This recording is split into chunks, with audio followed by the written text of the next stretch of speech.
Right, Comair.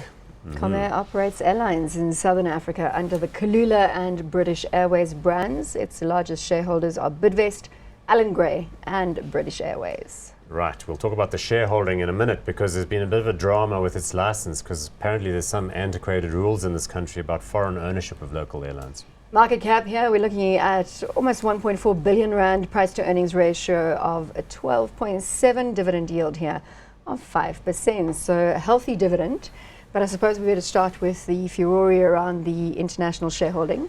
Yeah, I don't know what's going on there, but there's a local body called the Air Travel or Air Licensing Commission, and apparently there's some foreign ownership rules, and the allegation is that even though it only looks like British Airways has got that 11-12% stake, some of Comair's other shareholders are foreigners, and like there's some sort of limit.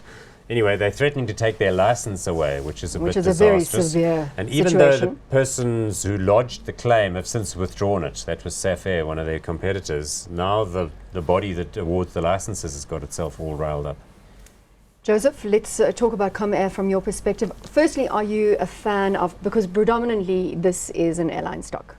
No, certainly. I think if you look at it, they've got very good shareholders and obviously brands, your British Airways and so on.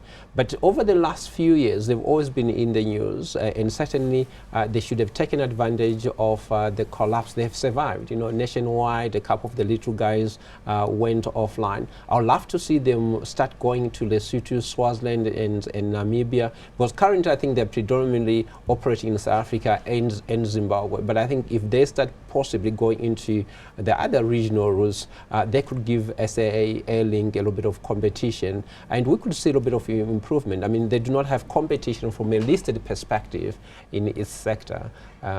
And the back end on this one brings it into our conversation today. Obviously, when you make a Kulula booking, then you can do the hotel booking and the car booking, etc., etc. Lovely business, well run, has been for years. Eric Venter sitting at the helm as CEO. Exactly, but the Novik and there's another family whose name I've forgotten that founded the business. Comair used to be the licensee for certain Cessna and other planes, and they got into actually flying and then got the British Airways license. I only fly with them locally because I feel like SAA's local business has abused its position and its state ownership and has been able to force others out of the market over the years. But look, airlines, just intrinsically difficult business. Fuel You're costs, just so dependent on that fuel air price. leasing, foreign exchange difficulties on the plane leases. Regulatory difficulties, and then you've got big state-owned players like South African Airways, potential allegations of cross-subsidization within that fold. Really difficult. But anyway, hats off to Eric Venter and the team for holding this one up.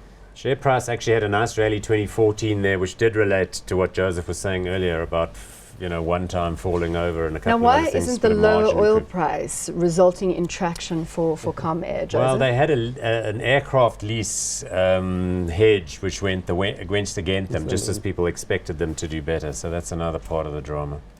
Are we going to call this one? Is there anything you would like to add? I'm going to miss on that. I mean, it's got a nice dividend yield. The margins are a little bit on the low side. I guess given the fact that the SA domestic market is very competitive, we like the management, but possibly won't support them in buying the shares.